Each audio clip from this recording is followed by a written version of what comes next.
며칠간 줄어드는가 싶었던 대구 지역의 코로나19 감염자 수가 다시 늘었습니다. 요양병원 등에서 소규모 집단 감염 사례가 잇따랐기 때문인데요. 앞으로 보건당국은 병원의 관리 소홀하다 해서 법적 조치 등 강력하게 대응하기로 했습니다. 정지훈 기자입니다. 요양병원에서 코로나19 집단 감염 사례가 잇따르자 대구시가 작심하고 나섰습니다. 피치 못할 상황이 아니라 관리 소홀로 그런 일이 발생할 땐 책임을 묻겠다는 겁니다.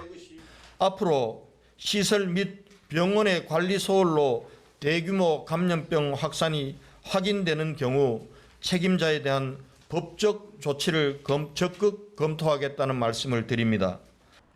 대구시의 이런 강경한 방침엔 한사랑 요양병원에서 74명의 감염자가 발생하는 등 하루에만 신규 확진자가 97명이나 나온 게 결정적 영향을 미쳤습니다. 한때 일일 신규 확진자가 700명대에 이르렀던 대구는 최근 들어 지속적인 감소세를 보였습니다. 급기야 하루 신규 확진자가 50명대 아래로 떨어져 악몽의 터널에서 벗어날 날이 멀지 않았다는 기대감을 갖도록 했습니다.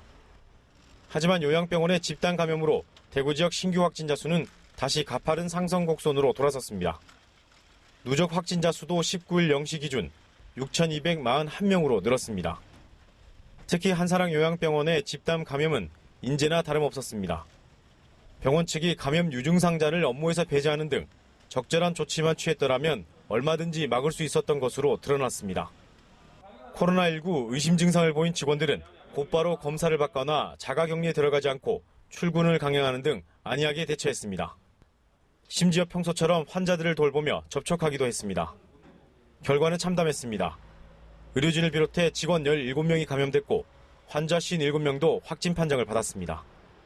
요양병원의 경우 고령에다가 거동이 불편한 환자들이 대부분이어서 발병 시 전파가 빠르고 생명이 위독한 중증 환자가 발생할 우려가 크다는데 심각성이 있습니다.